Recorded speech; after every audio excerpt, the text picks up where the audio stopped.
tonight. Houses were set to light. Chriselda, what's the situation like now? I mean, we saw those houses burning as well as looting of foreign-owned shops earlier on. Paint a picture for us. Well, Tabile, the situation is still extremely tense here in Rosettenville, where we understand now that more than 10 houses have been set on fire. And the allegation that the residents are making are saying these are houses that belong to alleged drug dealers as well as prostitution rings. You'd know, of course, that this community has been up in arms, saying that there are some foreign nationals who are selling drugs in this area and are using young girls for prostitution here in Rosettenville. The situation, I can certainly tell you, there's quite a large police contingent here in Rosettenville. We understand they'll remain here throughout the course of the night. The situation has certainly escalated, with police certainly having their hands full. You can see this house that we're showing you at the moment is is believed to have been a brothel, and we understand that residents had stormed this house a bit earlier on. You can see it's still in flames, and the firefighters have been called into Rosettenville to try and extinguish the fires from the several houses. Now, it's very difficult to move around this particular area, because if you come to one house where it's on fire, you'd find that another house is being set on fire in another part of Rosettenville. So this house completely burnt, and we understand that the business that was being conducted here, allegations that it was a brothel,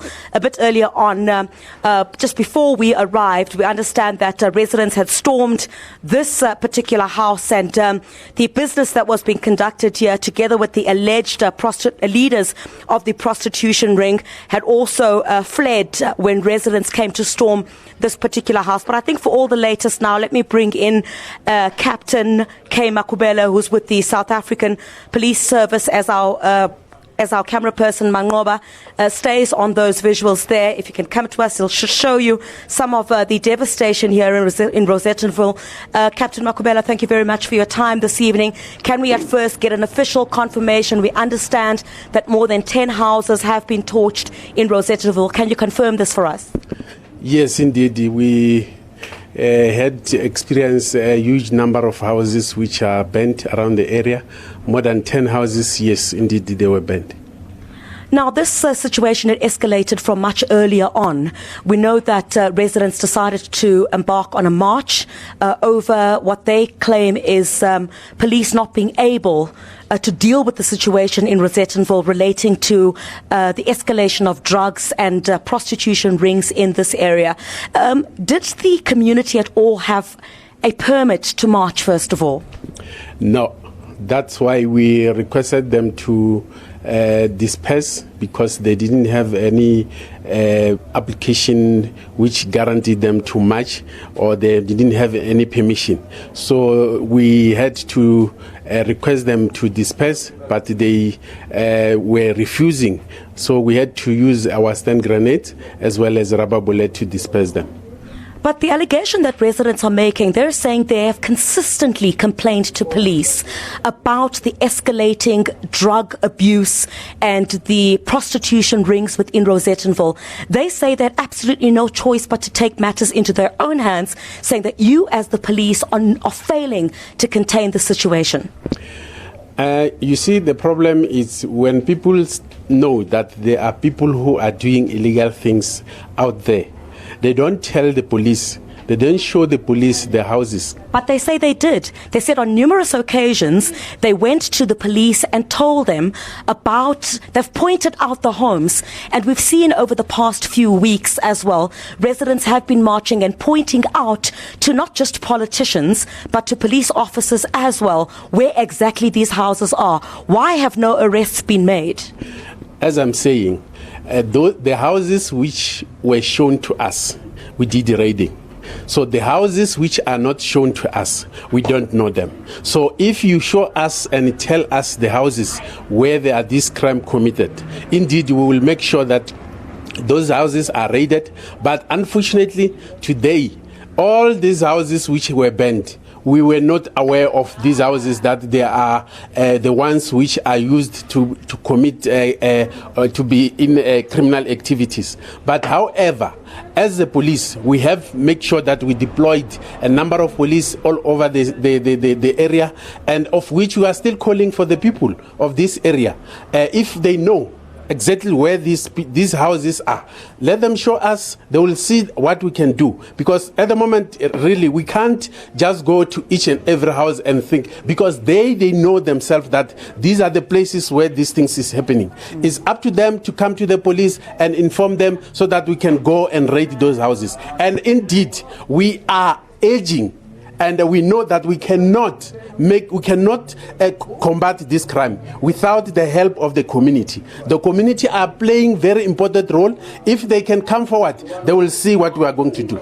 Would you say that the local police station here in Rosettenville did not act? Because it seems like now that it's more reactive. We're seeing a large contingent of police on every street here in Rosettenville, but this had been bubbling under.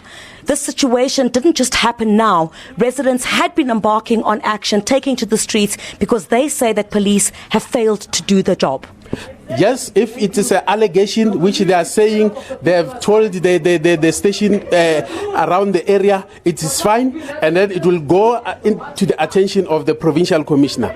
The provincial commissioner will make sure that she look on that. If there are negligence somewhere, there will be some consequences on that. So you will investigate whether this particular police station had done its job or not, because that's the allegation that is being made by this community.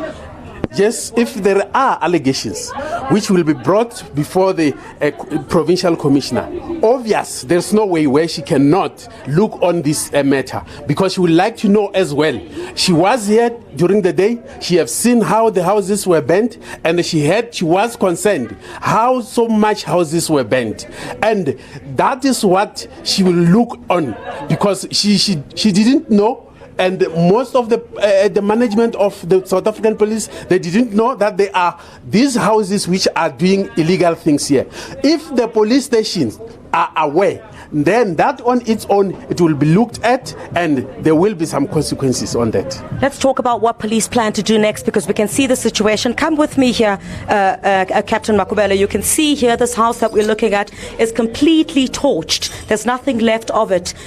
Many of the parts have also collapsed inside there due to the fire that is continuing to burn inside. But of course, what is the plan for the police moving forward into the rest of this weekend? Because residents are quite adamant that they will continue with their action until something is done.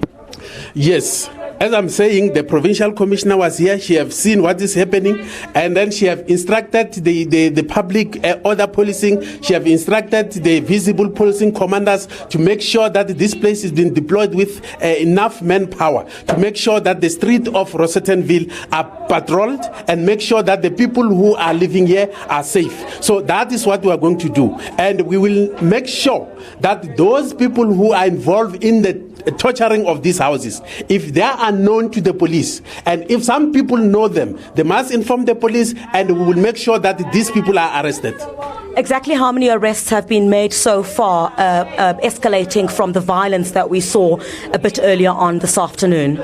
Since we started in this morning, the only person who is arrested is one for public violence, and then he's 40 years old. That person, we believe that he's the one who can also assist us in terms of tracing the other suspect. So we believe the community, we know that what was happening, it was legal, as they are saying, and they didn't want it to happen. So it's better for them to bring those people who are committing crime to the police, so that the police can act, because we cannot act if we don't know who are these criminals. But there seems to be little faith that these communities have in the police. You know, there are many allegations that are floating around, including the fact that, perhaps police are in cahoots with some of these known drug dealers in Rosettenville and those that are running these prostitution rings. Certainly something that also needs to be investigated.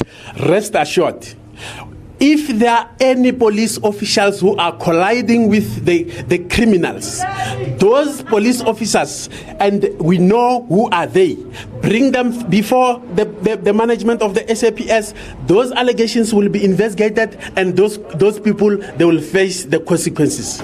Captain Kema Kubele from the South African Police Service, spokesperson there, also on the ground here in Rosettenville as the situation remains extremely tense. We'll wrap up just very shortly, but just to show you once again, I'm afraid I'm not able to go in here. Obviously, still very hot here, still burning some of the rooms in this particular house that's believed to have been one of the known brothels here in Rosettenville that has been torched. We'll certainly bring you a whole lot more throughout the evening here from Rosettenville. But what I can certainly tell you is that a large police contingent remains here in Rosettenville. We're hearing from police now that they will deploy more if the situation does get out of control again, but also allegations from communities that police have failed to act for the longest time to deal with the prostitution rings as well as the known drug dealers in this area. The police spokesperson saying if any police officers are found to have ignored the situation here in Rosettenville, that will certainly be investigated, and if found to be true, then there will be consequences for those who may be involved. But we'll certainly bring you a lot more here from Rosettenville. We've just been moving around this particular area now, and what we found is that as the community moves to different areas in Rosettenville, there are other houses that have been torched. An official confirmation now, more than 10 houses believed to be belonging to some drug lords and some prostitution rings. Those have been torched in Rosettenville. We'll certainly cross to you much later on with the latest here from Rosettenville. Thank you very much for that update, Chriselda. That was our reporter, Chriselda Lewis, joining us live from Rosettenville. She's following those violent protests that have now turned into looting of foreign-owned shops, as well as the burning of the confirmed 10 houses. More than 10 houses confirmed to have been set alight this evening. We'll be following the story throughout our bulletins this evening.